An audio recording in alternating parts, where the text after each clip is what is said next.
Alright, hello guys, what's going on? Today is day 9, I think, of my daily video challenge.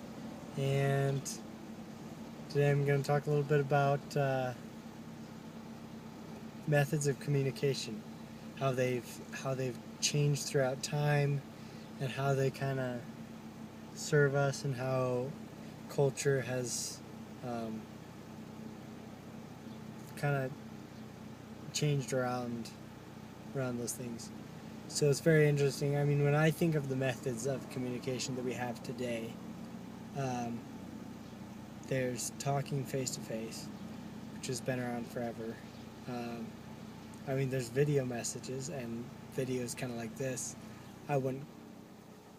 I don't know if I'd classify this as like the same.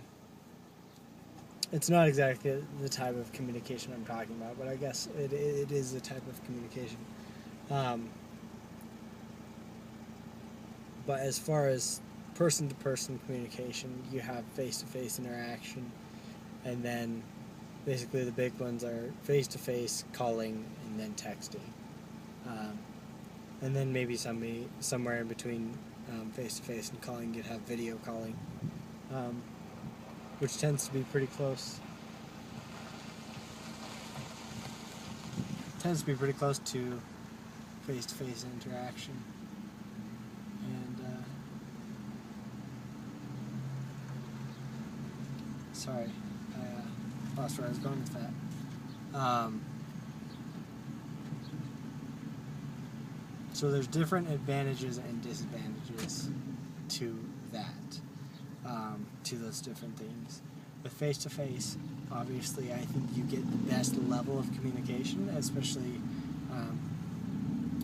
I think physical touch is important for a lot of people, and it can convey certain things. So there's things that you just cannot get without physical face-to-face conversation. Um, but the drawbacks to that are that other people can pretty easily listen in. So it seems to me that you have less privacy. And then moving into the realm of like video calling, um, basically you get a lot of the same things without the physical touch, but you can convey most of what you want to convey, and even include your facial expressions and everything like that. But you have kind of very similar issue with privacy, and maybe even less privacy. Um, and of course, you can always go somewhere to have a private conversation, but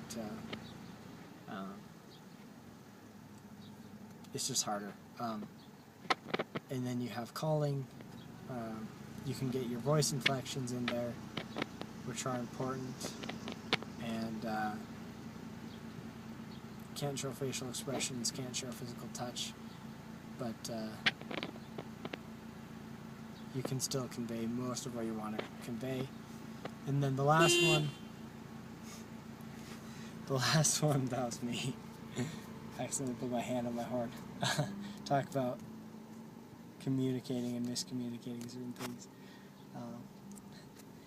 The last one is texting, which the advantage it has over all other forms of communication, and I've been trying to think of something that's similar to this in any way.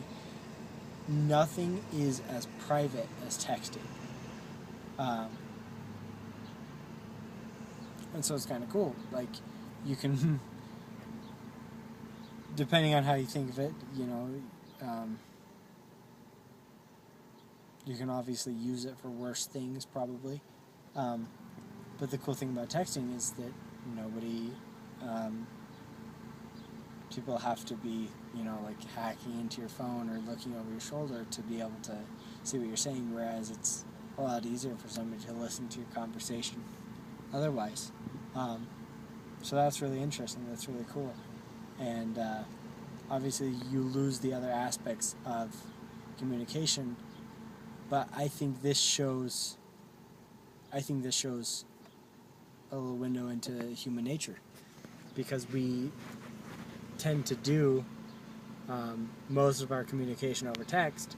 I've been trying to figure out why that is, and I think the privacy is a really, really big part of it. I think we really value privacy even more than we value effective communication. And I'm not going to say that that's like a good or a bad thing. I think that's just how we are. We value our privacy for some reason. And another cool thing about texting, though, is the time factor. Because with all those other forms of communication, you have to have that other person's time at the same time as you have time, if that makes sense. And so that means it's just harder to find time to communicate in those ways. Now, I'm not saying you shouldn't find time to communicate in those ways, because I think it's important. But it means texting is easier, because you can send a text when you have time, and then somebody else can open that when they have time. Now, there's also, there's email, but that's something that I don't use as frequently to communicate with other people. Though it is a thing that people use, and I think it's very similar to text in the way that it works. But yeah, that's just some of the cool stuff I've been thinking about regarding text and why we use it so frequently. I think it's also interesting because part of the way that shaped our culture is now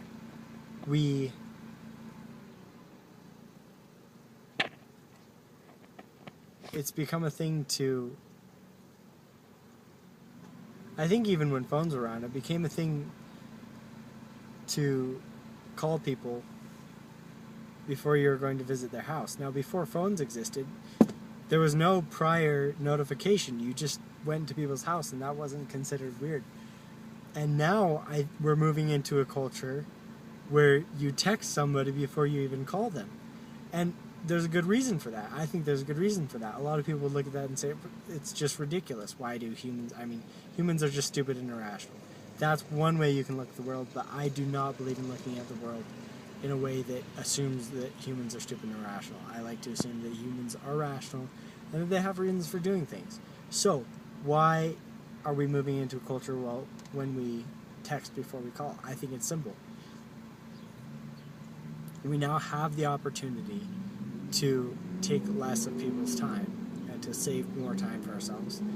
And so if that opportunity is available, I think people expect you to use that. And so if you're going to text somebody, if you're going to call somebody, instead of just calling them and using up time that might be more valuable to them for something else at that time, you can text them. They can open the text whenever they want, and then they can decide when they want to spend that time communicating with you. And I think that actually makes sense. And so that's I don't believe humans are rational. I think it's really cool to watch and see, and I wonder if we'll ever figure out a form of communication that can convey all the things of personal interaction while still retaining that privacy. I don't know how possible it is. Because the cool thing about text is you're typing, you're not vocalizing, and so nobody else can hear that. I wonder if anybody will ever be able to create something where you can just like send your thoughts to people. That'd be interesting. The closest thing I've seen is just like video texting. There's an app called Marco Polo that for some reason I haven't really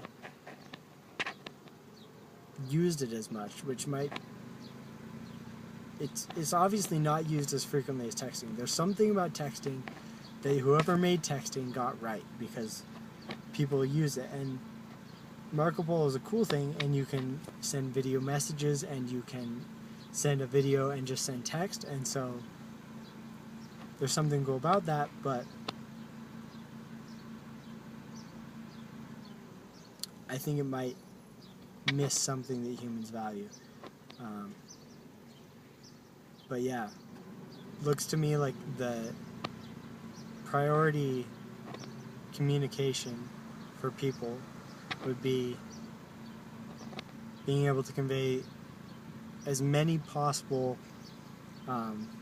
signals of emotion and meaning, while at the same time being as private as possible. And I wonder if that will ever be created. It'd be cool to see. So there's my thoughts for today. You can like, share, comment, subscribe to my YouTube channel, Kelton Out Loud, and I'll see you tomorrow. Thanks.